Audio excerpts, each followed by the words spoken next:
আজকে তো ডিএ মামলা ছিল আপনাদের অতি প্রতীক্ষিত, আপনারা বারংবার বলেছিলেন এটাই হয়তো শেষ।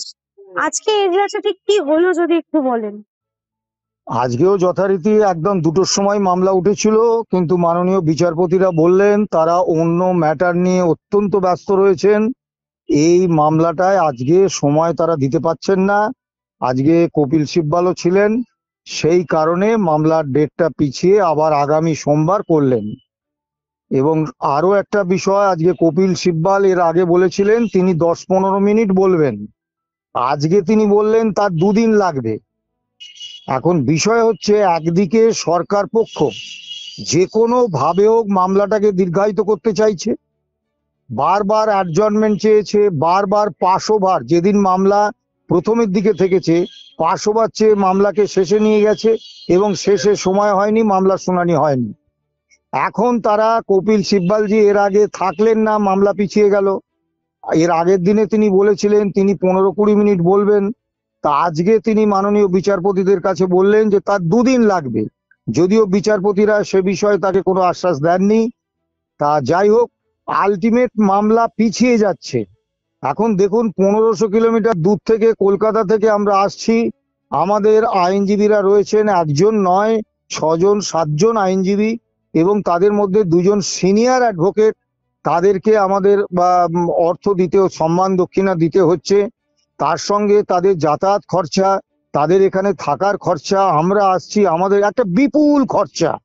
এবং এই খরচাটা দিচ্ছেন যারা কর্মরত কর্মচারী এবং যারা অবসরপ্রাপ্ত কর্মচারী, তারা যারা ডিএ পাচ্ছেন না, যারা দীর্ঘদিন ধরে পেনশনাররা ডিয়ারনেস রিলিফ পাচ্ছেন না, তাদের এমনি মানে বেঁচে থাকাটাই খুব কঠিন হয়ে গেছে। তাদের দেয়া অর্থে আমরা আসছি এবং বাড়ি চলে যাচ্ছি, মামলার শুনানি হচ্ছে না।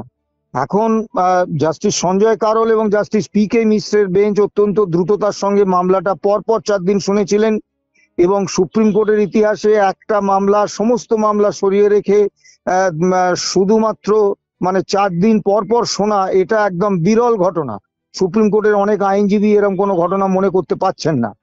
তা কাজেই তারা যে মামলাটা দ্রুত করতে চাইছেন এ ব্যাপারে আমার সন্দেহ নেই, কিন্তু বিষয়টা হচ্ছে আজকেও তারা এতটাই ব্যস্ত যে তারা মামলাটা শুনতে পারলেন না। এবং আগামী সোমবার আসছে, আবার আমরা আগামী সোমবার আসব। কিন্তু এভাবে কর্মচারীদের মধ্যে, অবসরপ্রাপ্তদের মধ্যেও হতাশা বাড়ছে। আর একটা প্রশ্ন আজকে অত্যন্ত স্পষ্টভাবে তোলা দরকার, যে প্রত্যেক প্রধান বিচারপতি অবসর গ্রহণের ঠিক আগে অনেক ভালো ভালো কথা বলেন, এবং তখন বলেন জাস্টিস ডিলেড, জাস্টিস ডিনায়েড। 2022 সালের 28শে নভেম্বর সুপ্রিম কোর্টে প্রথম শুনানি হয়েছিল। আজকে 2025 সালের 1 সেপ্টেম্বর, এখনো কিন্তু মামলা চলছে। মামলা আগামী দিনে, আগামী সোমবার মামলার শুনানি হবে, এরকম নিশ্চয়তা আমরা দিতে পারছি না। এই জায়গায় দাঁড়িয়ে আমরা অত্যন্ত মানে কি বলবো, খুবই মানে একটা দুশ্চিন্তার মধ্যে আছি। কর্মচারীদের মধ্যে হতাশা বাড়বে। মহামান্য আদালতকেও এটা নিশ্চিত করতে হবে যে এইভাবে মামলাকারীদের যদি এইভাবে দিনের পর দিন মামলা পিছিয়ে যায়, মামলা না হয়, তাহলে তো বিচারের নামে অবিচার হয়। তবে আমরা একটা কথা বলবো, জাস্টিস সঞ্জয় কারোল এবং জাস্টিস পি.কে. মিশ্র যেরকম ভাবে এই মামলাটা শুনেছেন, তাতে আমরা একটু আশার আলো, একটু নয় অনেকটাই আশার আলো আমরা দেখেছি। কাজে আশা করি আগামী সোমবার, আমরা প্রত্যাশাটুকুই করতে পারি যে আগামী সোমবার মামলার শুনানি হবে এবং একটা মামলাটা শেষ হবে, এটুকু আমরা আশা করতে পারি। আর কি বলবো? এই যে অন্য বেঞ্চে মামলার জন্য বিচারপতিরা উপস্থিত থাকতে পারেনি ব্যস্ততার কারণে, তাহলে কি ডিএ মামলা গুরুত্বপূর্ণ নয়? এখন এই বিষয়টা আমাদের পক্ষে বলাটা সঠিক নয়, কারণ মহামান্য সুপ্রিম কোর্টে আমাদের মামলা বিচারাধীন। মহামান্য সুপ্রিম কোর্ট সম্পর্কে কোনো আলটপকা মন্তব্য করে বা কোনো হঠকারী মন্তব্য করে সুপ্রিম কোর্টের রোষ ডেকে আনাটা কর্মচারী বা পেনশনারদের স্বার্থের পক্ষে খুব একটা যুক্তিযুক্ত হবে না। আমরা যেহেতু মূল মামলাকারী সংগঠন, আমাদের অনেক সংযত থাকতে হয়।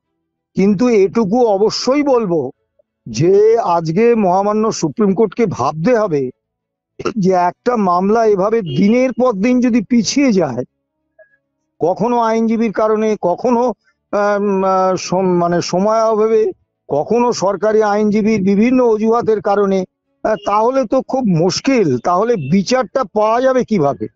যেমন ধরুন, আর্থিকভাবে আমরা আজকে যে জায়গায় এসে দাঁড়িয়েছি, তাতে যদি আবার কপিল সিব্বল দুদিন শুনানি করেন, আমি জানি না তাকে সে সুযোগ মহামান্য আদালত দেবেন কিনা, কিন্তু যদি সেটা দেন, তাহলে আমাদের পক্ষে মামলাটা চালিয়ে নিয়ে যাওয়াটাই খুব কষ্টকর হয়ে যাচ্ছে। আমরা খুব হতাশ।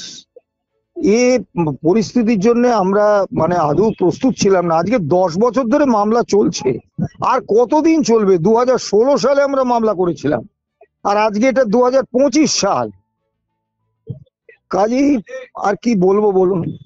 আমরা আজকে দুটো অপশন আমাদের সামনে আছে। একটা, মামলাটা ছেড়ে দিয়ে চলে যা, যে না আমরা আর পাচ্ছি না। আর দ্বিতীয় অপশন হচ্ছে শেষ পর্যন্ত মামলাটায় থাকা।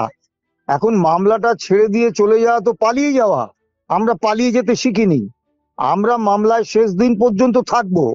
কিন্তু সমস্যা হচ্ছে, যদি সরকার পক্ষ এইভাবে মামলা পিছোতে থাকেন এবং মহামান্য আদালতে মামলার যদি চূড়ান্ত শুনানি না হয়, ধরুন মামলাটা শেষ পর্যায়ে এসে দাঁড়িয়ে আছে, শুধুমাত্র কপিল সিব্বলজি বলবেন মামলা শেষ, তারপরে যদি কপিল সিব্বলজি এমন কোনো কথা বলেন যেগুলো আপত্তিজনক কর্মী পক্ষের পক্ষে, তখন আমরা হয়তো একটা করব, তা সেইটুকু আমরা করব।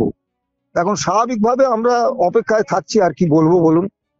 কারণ দিনের শেষে আমরা তো মানে কর্মচারী এবং পেনশনারদের স্বার্থের দিকে তাকিয়ে মামলাটা করেছি। কাজেই আমাদের কোনো মন্তব্যে যদি সুপ্রিম কোর্টের রোষ তৈরি হয়, মাননীয় বিচারপতিরা অন্যভাবে নেন, মনে রাখবেন এর আগে সমাজ মাধ্যমে কিছু লেখার জন্য বিচার প্রক্রিয়া কিন্তু একজন বিচারপতি দীপঙ্কর দত্ত মামলা শোনেননি। কাজে আগামী দিনে এরকম কোনো পরিস্থিতি হোক, সেটা তো আমরা চাইবো না। সে কারণে আমরা এ ধরনের কোনো মন্তব্য করব না। কিন্তু আপনারা যা বোঝার বুঝে নিন, আমাদের তো কিছু করার নেই। আমরা খুব অসহায়, আমাদের কিছু করার নেই।